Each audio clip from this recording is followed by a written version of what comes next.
Hi everyone, it's Dan here from Fostering Connections. Thank you for those of us who have been very patient in waiting while we've worked through a few technical difficulties today. It's so wonderful that you can join us. So we're Fostering Connections. We're here to provide some general information about the process of becoming a foster carer in Victoria. So if for any reason you've joined us from outside Victoria, the information might be slightly different, so just be aware of that. Um, but we're also here to answer any questions you have today in the chat and take it from there. So I suppose as a first step, we want to acknowledge the traditional owners of the land that this live stream is taking place on today, the Wurundjeri people of the Kulin Nation, and we pay our respects to elders past, present, and emerging.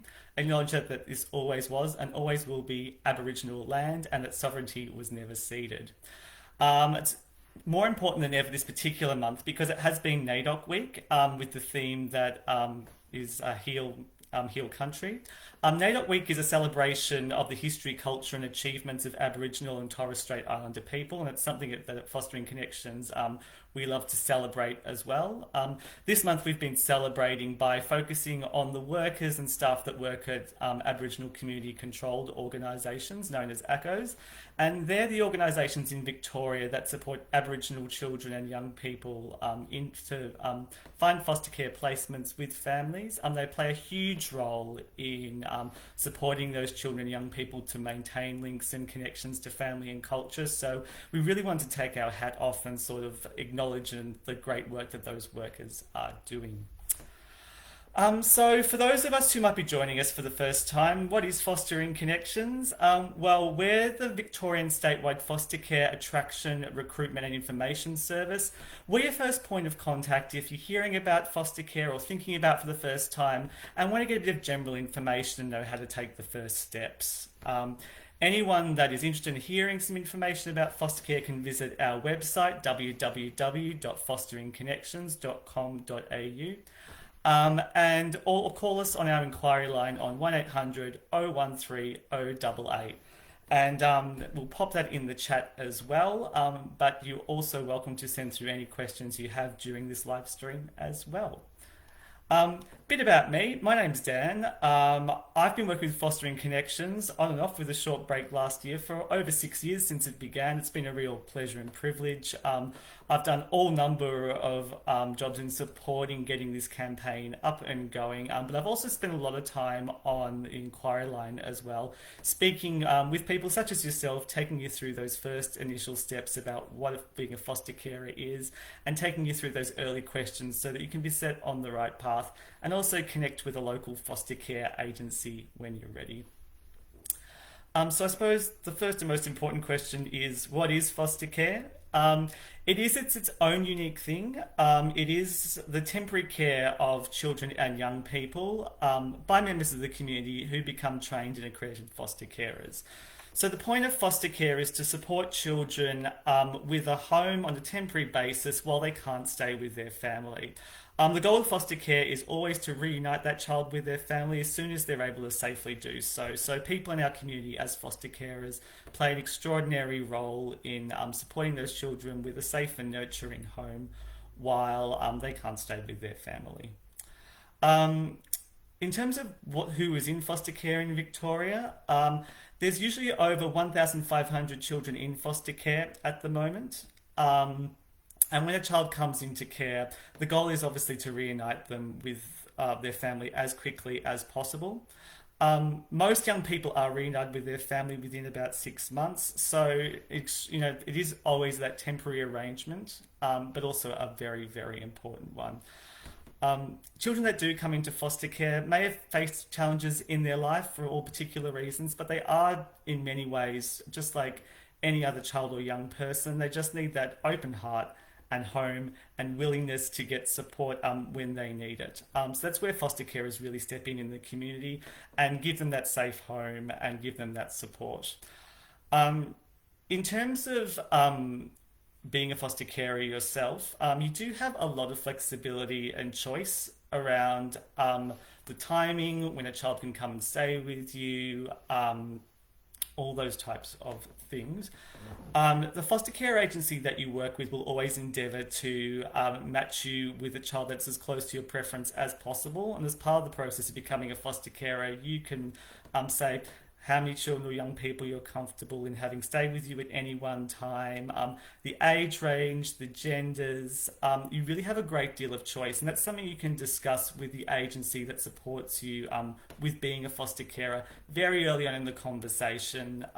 For example, you might have children of a certain age in your home. You might want to have children that are older or younger or around the same age, if that's a consideration. But there are many others that come up as well. If you do want to find more information about foster care, you can always go to our website, and we do have an information pack as well that gives you sort of general oversight and takes you through the frequently asked questions that people have about the process of becoming a foster carer. And we'll pop that in the chat as well. But as I said, keep those questions coming through during the live stream. In terms of, a lot of people ask when they call the inquiry line, am I eligible to be a foster carer? And really, in most cases, absolutely. We really want foster carers from all different backgrounds, from all different communities. You can be single, you can be partnered, you can be have children or no children. You can even live in a share house. You can be working full time, part time, or not at all. The key thing is that you have a spare bedroom in most cases in your house, unless that's like basically a newborn. That's usually a requirement that most agencies ask for off the bat, so it's worth keeping in mind. But otherwise, if you have the capacity and care to be there and support a child or young person when they need it, that's the key criteria. Connecting a child or young person from a similar cultural background can also be a real asset. So that's also something worth keeping in mind if you come from a multicultural, multi-faith community background. But the key thing really in terms of being a foster carer on the ground is that you're there to sort of model and support positive interactions and safe interactions while they're staying in the home with you. So I suppose another key question that a lot of people come up with when I'm speaking to them on the inquiry line is, well, how do I become a foster carer? Well, the first great step is you can always contact us, because we're a really good point of call just to talk you through what some of those major steps look like. But your key partner in becoming a foster carer is what's called the local foster care agency. Foster care agencies do two things in the foster care process. The first of these is that they support you through the process of becoming a foster carer step by step. And then once you become a foster carer, they're your key point of contact for organising a placement when a child is come and placed in your home, but also your support network as well, for taking any questions you have, for sort of running through how you might be able to best support the child. They're there at the end of the phone or at the end of the email to answer those questions and really support you through it. In terms of what becoming a foster carer looks like once you have that first connection with an agency, it's a process that overall takes about 6 to 8 months in general, and that does depend as well on your flexibility to cover some of the essential steps and attend some of the key parts of the process. There are a few steps involved. When you first connect with an agency, they'll have a general chat with you just to get a better sense of who you are, why you want to become a foster carer. And as the process goes through to next steps, you'll also be doing things such as working with children check, a police check. And a good question that I've just had come through then is, do I need any courses to be a foster carer? And that is actually part of the foster care recruitment process, the training process, is that you get 16 hours of dedicated training. What that training does is cover off what a foster care placement looks like, how you can best support a child when they come and stay with you, but also how you can best support that child to be reunited with their family. So that's completely free of charge, and that is provided through and by the agency. Another question we might have is, particularly with COVID lockdown, you might wonder what that training looks like, and many agencies are able to move to online video calls and online training as well as part of the process. So even if you're currently based at home, that doesn't necessarily stop you from continuing through the process and having a chat with that agency. Another question we just had is, how do they go to school or kinder? So when you have a child placed with you in foster care, and this is leaping a bit ahead, but I thought as well speak to the question now, we can go back to the other steps later on. Um, in terms of going to school in kinder, um, when you get a child placed with you, they try as much as possible to place a child that is local to where you live. That's for two reasons. Obviously, that makes it easier for you in terms of offering support, but as it also means that it ensures minimum disruption to their life while they're staying with you as well. So, in most cases, if they are at primary or kinder age, you may have to include considerations about school pickup and drop off, and whether you have the capacity to provide that. That being said, in some cases, agencies can provide some additional support with pickup and drop off on a case by case or emergency basis. So, again, that's worth having a discussion with the agency about because they do have those other supports in places as part of occasionally, depending on need and availability. Um, it's also worth thinking about. When you're going through the accreditation process with an agency, to think about your flexibility and what works best for you. So, if you are on a particularly busy schedule during a week, you may want to consider the different types of care that are available to you. For example, not all foster care is full time. There are different types, and it starts at what's called respite care and goes up to long term care. So, if you're particularly busy and you might, for example, want to care for a younger child or a toddler, but might not be able to do so during the week, it may be worth considering something like respite care. And what respite care is a sort of a temporary short-term relief care to either families or current foster parents for a couple of days a month. So that might be on a weekend, that might be on us during school holidays, but it's also worth keeping that in mind as a foster care option if that's something that you're thinking about. So again, thanks for that question. It's a very common one, but in terms of foster care, there is that flexibility. So that's respite care. You might also, depending on your flexibility and availability, want to consider emergency care. Again, that's very much what it sounds like. Emergency carers need to be available to take the child straight away at any particular point in time. And the foster care agency might call you at the day or night. But again, that may also be just a shorter term placement depending on the situation. Now, people have different experiences and different interests coming when they're interested in becoming a foster care. So you may also be interested in what's called short-term care. And short-term care is it can be anything up to a couple of months, being a child placed with you before they go back to their family. And in some other cases too, you might also be interested in a longer term care arrangement and means that you're open to having that child stay with you for 6 months or longer.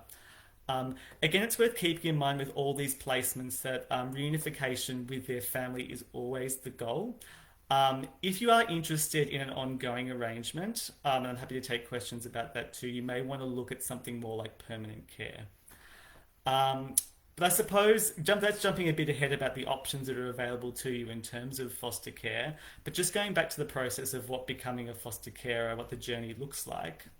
So you'll definitely have some of these discussions about your preferences and the type of care that you're interested in early on with the agency. And keep in mind as well that you can change your mind down the track as your life and circumstances change.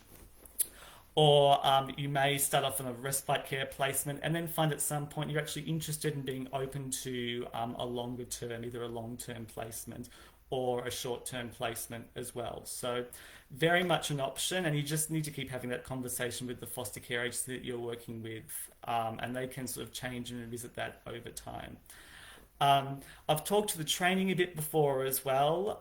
What they will get you to do as well as part of the foster care accreditation process is provide a bit of biographical details. So they'll get you to write down what's called a life story.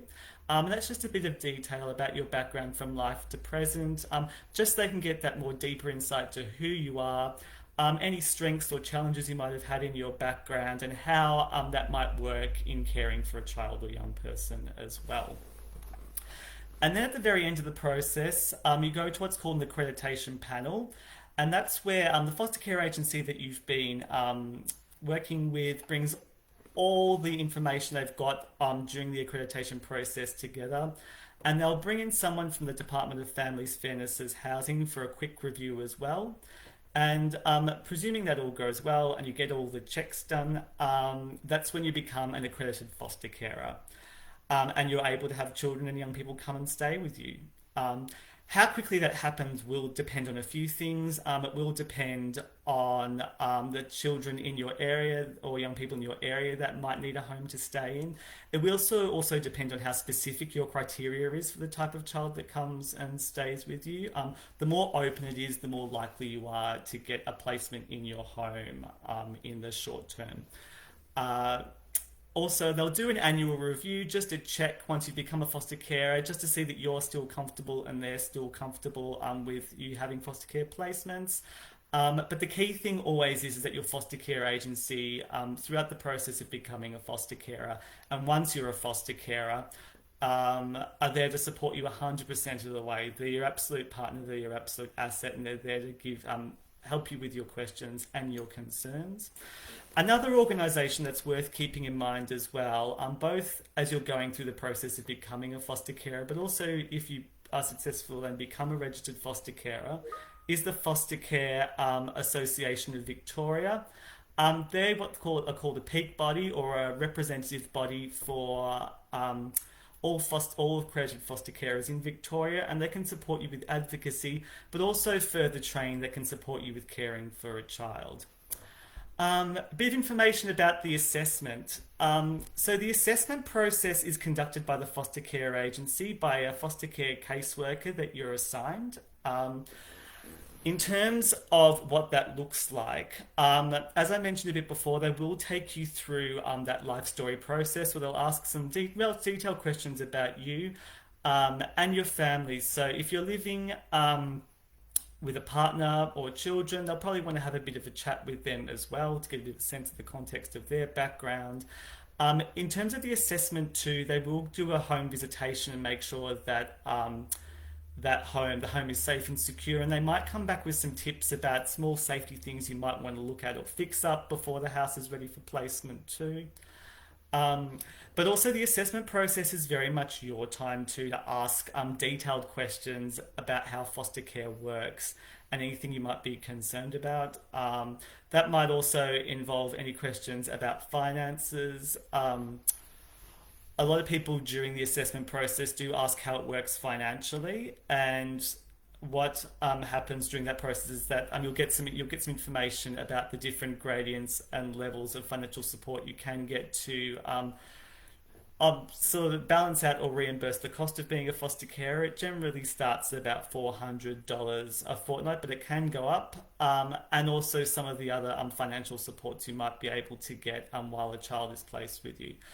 But in general terms, during the assessment, it's just getting that background detail, getting all the checks that you need, the working with children check, you'll be asked to get a police check, and you'll be asked to get a bit of a health check as well, just to make sure that you're comfortable and ready in a position to have a child or young person stay with you in the home. Again, happy to take any other questions about the assessment process.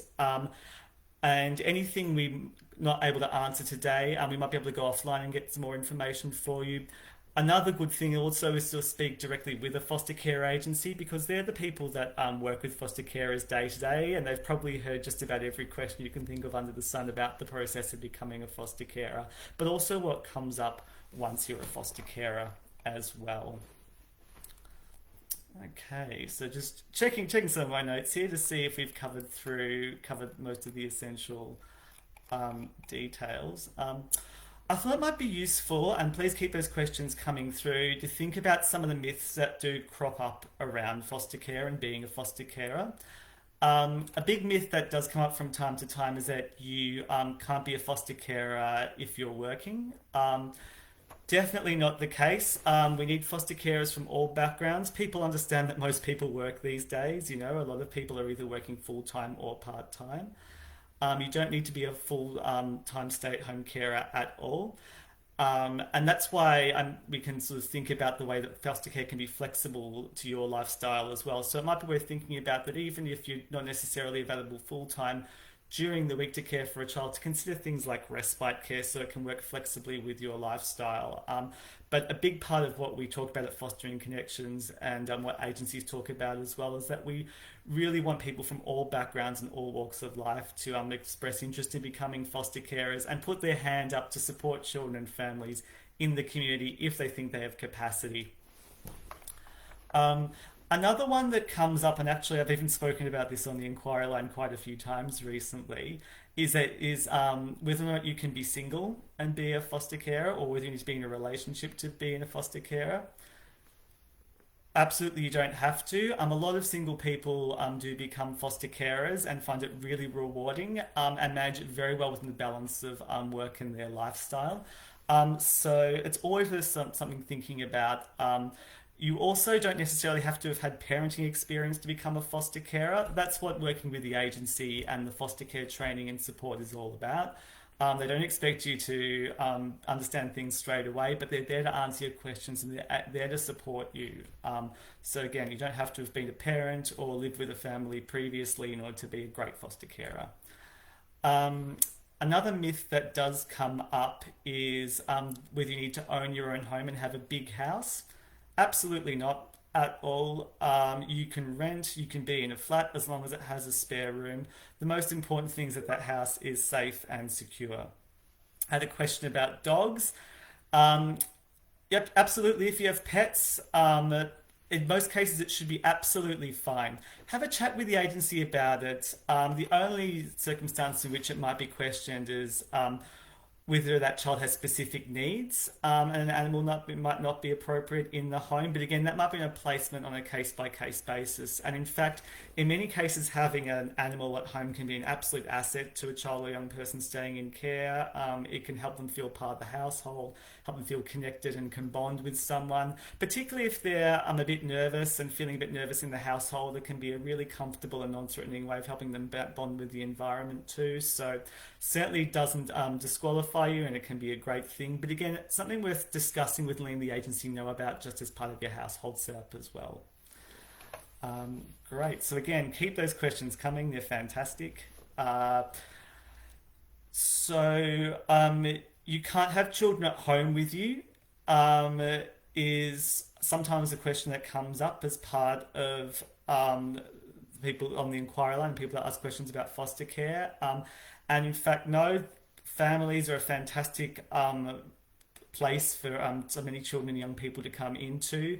And a lot of children and young people who have grown up in households that do foster care have found it incredibly rewarding. And in fact, in many cases, children that have grown up in households that have provided foster care go on to become foster carers themselves because they can really see the difference that it's made stepping up as part of their community to support those children and young people, families with really safe homes when they've needed it. A really big key one that I think is always worth highlighting as well is whether or not fostering is the same as adoption. I touched on this before, but it's really important to realise that fostering and adoption are two different things. Adoption is the ongoing and permanent legal guardianship and care of a child. Also, it's worth noting as well that adoption does work differently in different states. In Victoria, adoption isn't particularly common. It's mostly for children 12 months and under, unless it's in very exceptional circumstances. If you're interested in permanent ongoing care or guardianship of a child, what you're most likely looking at is called permanent care. And again, there are organisations that can support you with permanent care, but it's probably the option you should be looking at instead. As said, foster care is the temporary care for a child until they're able to go back and stay with their family. But it's good to always keep that in mind and just think about what your expectations are in terms of caring for a child. Another one that does come up as well is whether or not a lot of people that are new to the idea of foster care wonder if they'd be able to be comfortable with providing that child, reuniting that child with their family. And actually, like most people do pick up on that quite quickly and become very comfortable with that very quickly. And that's what the training is about, is supporting you to your family and yourself feel comfortable with reuniting the child with the family when they're ready to go back there.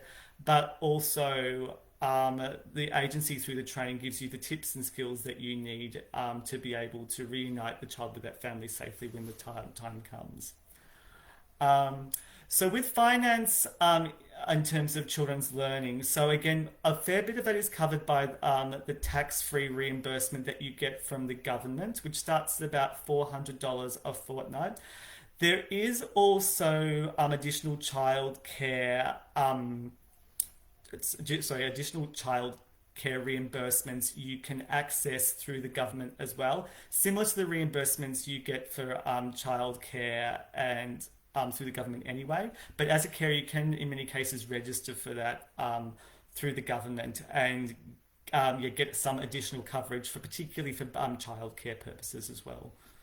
Hopefully, I answered that. And again, if you need any more specific details about the financial arrangements and financial setups, feel free to email us or call us, and we can either follow up the question for you, or again, we can connect you with an agency and they can step you through in a bit more detail about what the financials look like for becoming a foster carer. Excellent.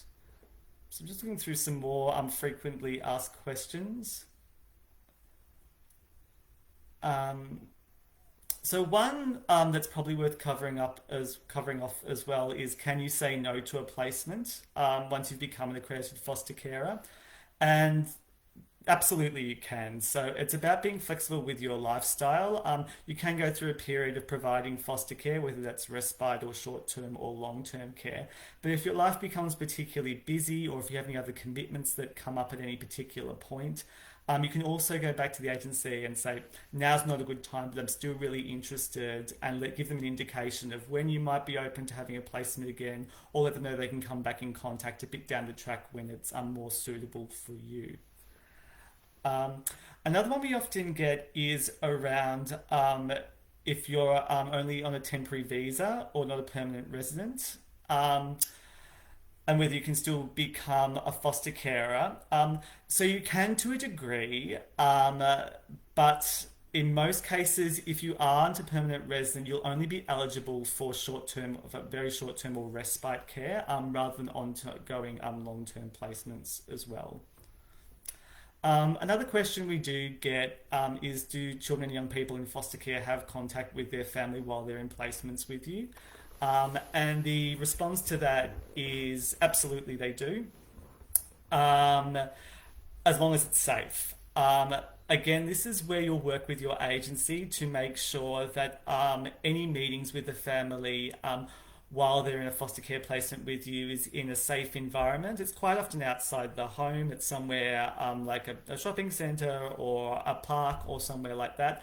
It can be a very important thing to provide opportunities to make sure that children are given chances to connect with their family while they're in a foster care placement as soon as it's safe to do so, because they very much often want to see their parents or spend time with their family. So again, something that you will be supported by the agency to do, but something that does happen, particularly on a longer term placement. How long term is long term? It can go anywhere up to months to a couple of years, but it's worth keeping in mind that once it starts getting into long term, which is sort of the year end of long term placements, that there may start being discussions about whether or not that turns into what's called a permanent care order. Again, this is very much on a case-by-case basis. So in most cases, it's no longer than a couple of years for a long-term placement, but it may start at a couple of months.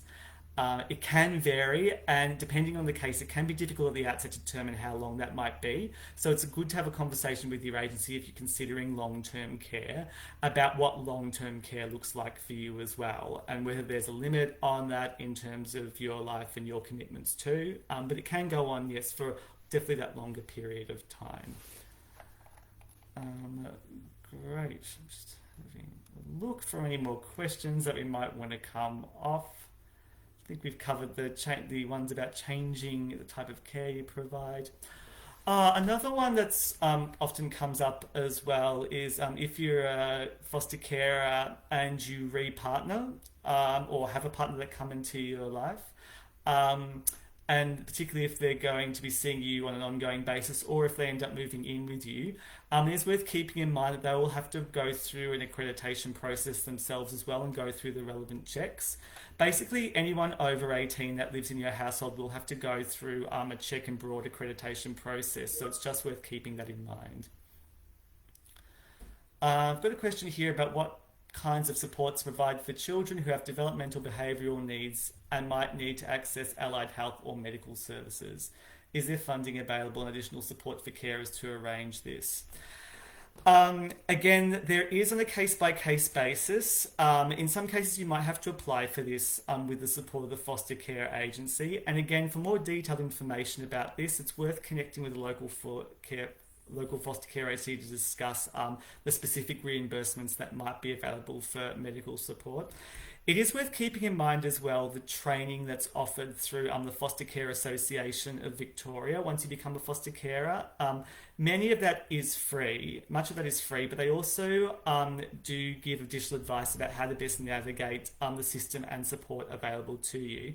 And if a child has specific needs that you might need additional training on, quite often the Foster Care Association of Victoria do have some training courses through their Carer Cafe support service that can help you with that too. So it is worth keeping that as a valuable resource in mind, just if you feel like you need that extra training and support, particularly if you do end up caring for a child with particular needs. So yeah, hopefully that answered the question. But again, we can always take some questions offline. And for more detailed questions, I would strongly encourage you to connect with a local foster care agency in your area and have that more detailed chat, because they do deal with these questions all the time. And they do also deal with supporting carers to get directed to that support. Do children in foster care have access to therapy, counselling or emotional support external to the foster carer? With children with additional needs, do most children have a therapist to assist you? So again, I would encourage. There may be with many children that come into foster care, you'll hopefully get some background information about any specific therapeutic care or needs that they currently have. Again, your foster care caseworker is a really great point of contact for negotiating any support that child might need, but also advice on how to access that support. If they don't have it already, or that doesn't come with the handover notes, you can have that discussion with them about, look, I think this child might need this support. How can I access that support, and how can I negotiate any payments that might be involved in it? So again, I would strongly encourage anyone that had particular questions or ideas about how how a child might need therapeutic support to discuss that with their foster care caseworker, and they'll be able to provide more tailored advice. And again, again through the Foster Care Association of Victoria, sometimes they do offer courses on supporting children that need a more therapeutic approach in a specific way, and can help you develop some skills as well about how you might be able to provide that child, even if they're not attending any formal therapy at that particular point in time.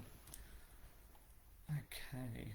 Again, happy to keep taking questions. And again, if you want more detailed information, you can also contact us after this as well. Another question is, can my support network care for the foster child? Absolutely, but if you're going to be having a carer, someone in your network care for a child, you just have to make sure they've gone through some of the basic relevant checks with the agency as well. We understand that, people don't live in isolation, they have friends, they have family, and they're often part of their support network as well. But it's also good to discuss who those people might be with their agency as well, and just double check if they need to have a working with children check to come into the home, and some of those other general checks and balances as well. In terms of traveling interstate or overseas with a child that comes into your home, it is worth keeping in mind that it is definitely possible to travel with a child that's in your care, but you do need to get permission from the Department of Families, Fairness and Housing or their guardian to do this. So if you're thinking of doing an interstate trip or something and that's coming up and you have a child in your care, it's just worth keeping that in mind that you will have to go through that just to make sure it's all squared and cleared off, because this does happen on a case-by-case basis. Let me see. Just doing my quick run through, so keep any other questions coming.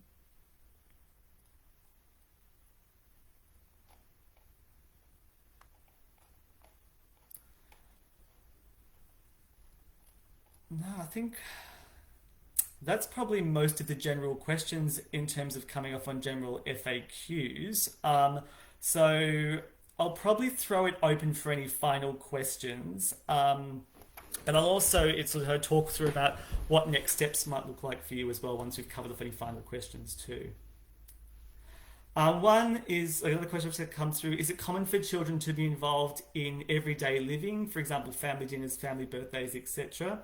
The answer to that is absolutely.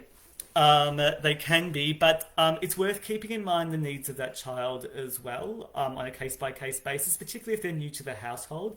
Sometimes a child or young person coming into your household may just want some quiet and some space. That's why having their own bedroom is really important, just in case if they're new and they're getting used to the family environment. But otherwise, they're very welcome to be involved in family events such as just eating at the table. But it's also good, just to read the needs of that child and what support they might need and if they're ready for that type of engagement with the household. But again, great to keep them involved in that part of the process. Does $400 in 2 weeks, is that enough for all expenses, school, medical, clothes, etc.? So that cost is based on general benchmark of the cost of caring for a child.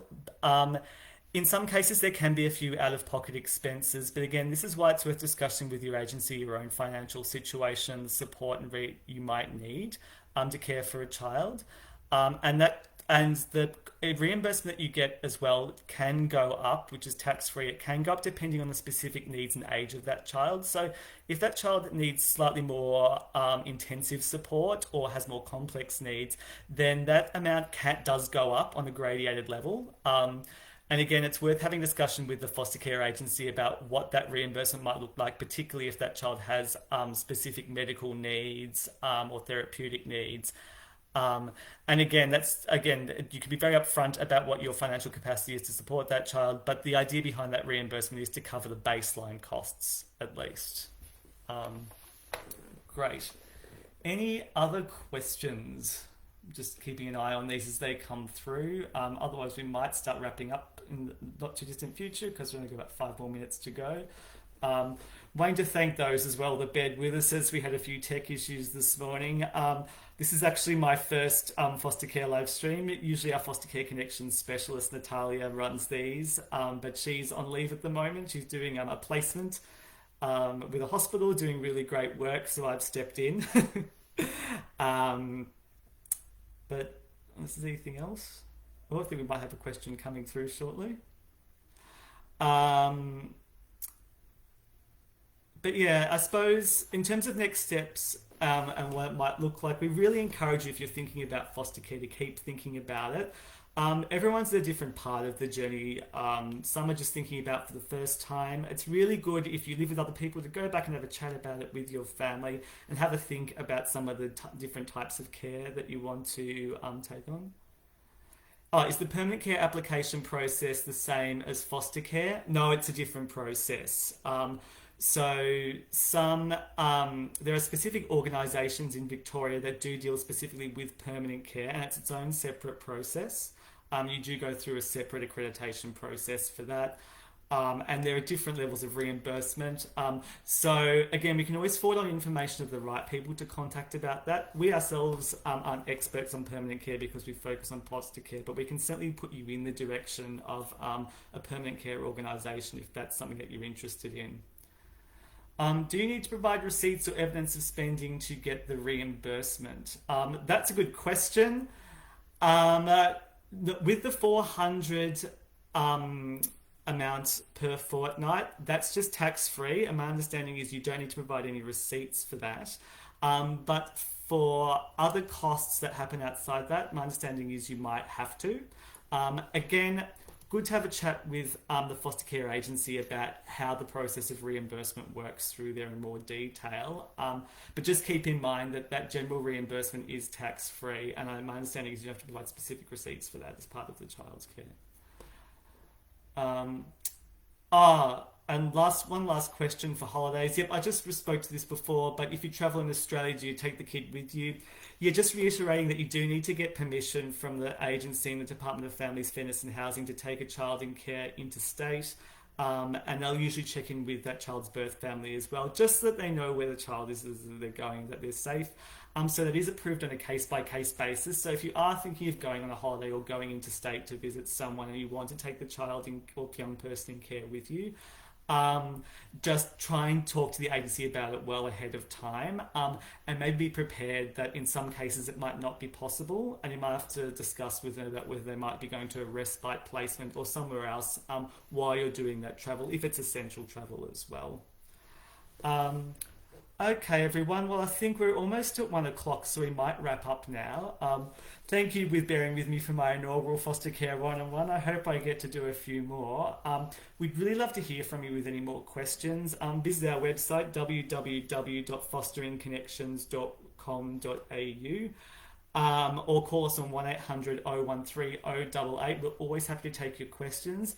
If you have been thinking about foster care for a while and are ready to sort of take the next step and start exploring the process of becoming a foster carer, um, it was please contact an agency and have that initial chat with them, and they can support you through the process.